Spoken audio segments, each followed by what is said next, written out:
Okay, so the seven truths, or let's just call it the truths about your loved one's addiction. First of all, we're going to smash a few myths today. I think that it's very important that we have a look at this. I know I often say, I think this is very important, and I think that's very important. But the aim of the podcast is to just bring across as much information as possible with the time we're given to allow you to be educated, and educated for free.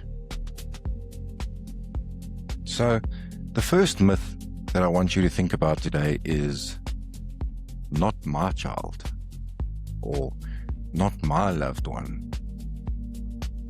And parents and spouses often need to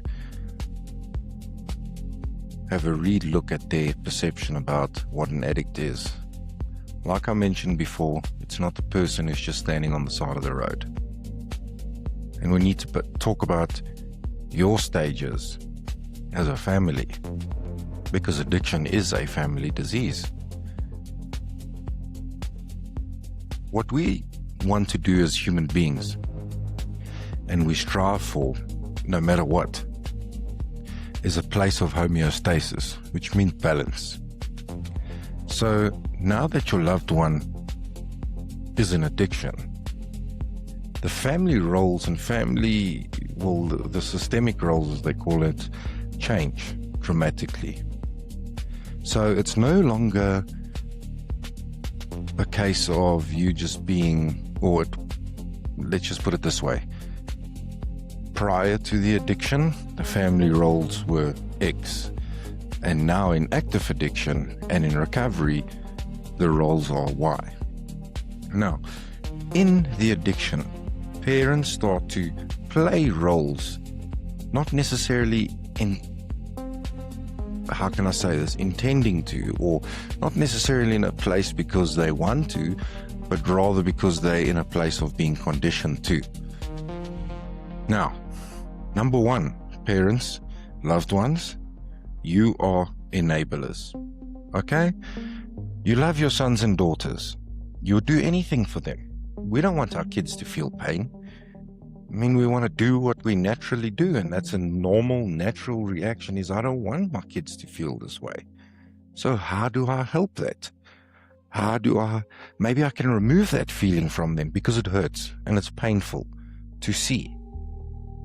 So what parents want to do is they want to smooth the road or make the road chilled, just so that their kids do not have to feel a sense of loss or a sense of pain, a sense of hurt. So let's think about that. You obviously raised your child in the best way you knew how. Please do not blame yourself for your loved one's addiction. That's ridiculous. You think, oh, only if I did this, then my loved one wouldn't be addicted. The addicted has a choice and chose to start using. Chose this. Okay? Number two, you cannot fix this. You need to understand it. You need professional help, not just for your loved one who's addicted, but for yourself as well. So first of all, you may have denied that your child or your loved one had an addiction. You turn a blind eye. Or you find out that they've started using drugs or they are on drugs. Our thoughts? Oh, well, at least he or she is not that bad. Or perhaps they're not that bad, because my initial thought in any case is an addict is a junkie walking on the road, begging for money, stealing. But ladies and gentlemen, we grow into addiction to places we never thought we would go and fulfill roles we never thought we will fulfill. Just like me saying that you enabled their addiction. But why would you ever want to do that? No, you want to help your son. You don't want him to be addicted to drugs. But that's the very complexity of addiction. It will not end until they decide to end it. Many times parents try and make that decision for them, and it only winds up resulting in more frustration and failure. So who feels more frustrated? Who feels like a failure? You do. We spoke about it before, where psychologically, physically, spiritually, you're drained. Now we can make that decision for them to get help and to hold on to that footing and that ground that they will get help, because that is how it is. And many places who do long-term rehabilitation work with us. Remember, a person's not just going to be willing to go into treatment or willing to get help. We're targeting the fact today where we feel, oh, as parents or as loved ones, we can fix this.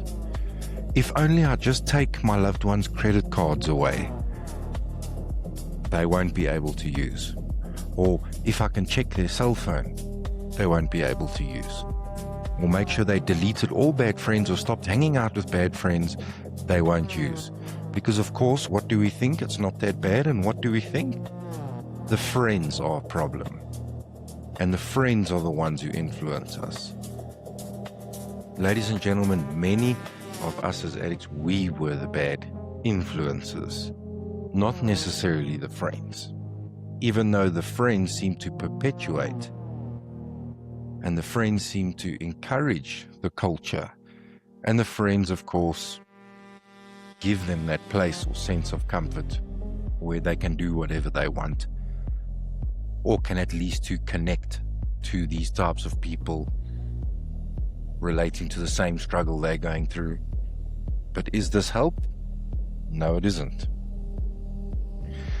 You need to understand that your addict is a liar. My loved one who is in addiction is a liar. I hate to break it to you, but I have to.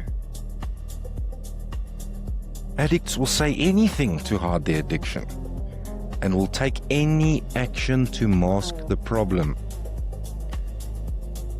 So as one guy writes in his blog, he believed at the time that they did not realize they were lying, or they said whatever they thought to a parent would want to hear, or that they would say something a parent would want to hear. This man, I'll get to his name now, he believes that children seek the approval from their parents and look to give us pride. Now that would be quite, that's many kids, or all of us as children, we want that approval from our parents and we want to make our parents proud. And what better way to kind of keep us in that place where when our parents or loved ones don't know we're using, yet they affirm us and tell us they're proud. It's quite a scary thing to just come out and say, hey, mom, dad, I'm using drugs. I mean, most of the time what happens is we get caught out because we become lazy over time, despite whether we're lying or not lying. Their only mechanism for survival is to seek some kind of approval through lies, even if they know they will eventually be caught. As a father, I believe that approval offers a similar instant gratification similar to drugs. Now remember, this is this guy's opinion, this guy's belief. His name is Ron Grover. Okay, he's a parent and advocate. And I really enjoy this man's blog. He's got some very, very interesting points here, specifically to the parent who thinks, not my child.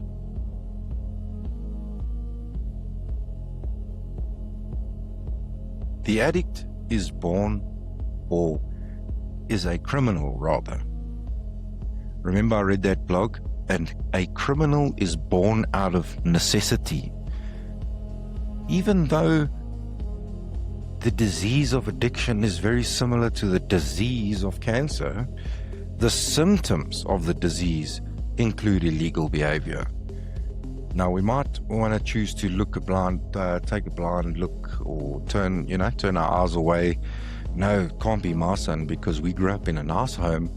There was nothing wrong with our childhood. There wasn't any strange things happening, and most of the time, addicts come out of good homes. You have to face up to it.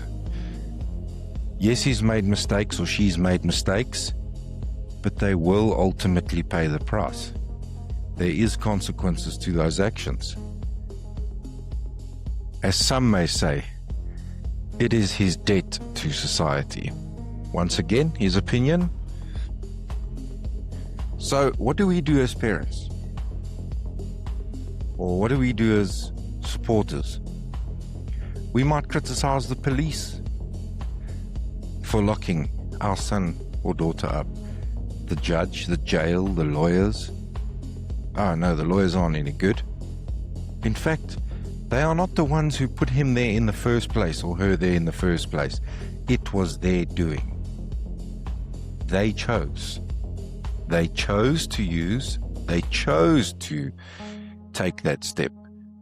Ladies and gentlemen, you've got to understand that others do not necessarily want them around. Sometimes it appears that everybody else knows that our loved ones on drugs except us. Why? Because maybe we wanted to deny it. Oh, the problem's not that bad. But then you come to a place where you realize, okay, hold on. I need to now do something about this. You got to realize that life will never be the same again. We hope and pray for a good recovery, a sustainable recovery process. That's what we really, really hope for. Your life will not be the same. Your roles will need to change. The addict's roles definitely have to change. The behavior needs to change.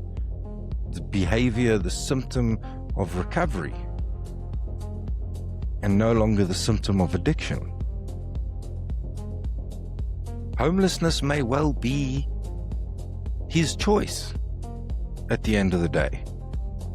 Nobody chooses or decides or dreams rather, or has the desire to be homeless. But the very decisions that they make along the way, you've got to understand that this could lead to being homeless, death, jail. This is not a reflection of your parenting, but a result of the addict's actions. So it's important, these choices that a person makes. Even your inaction is an action. If your loved one is struggling, it's time to have a look at it.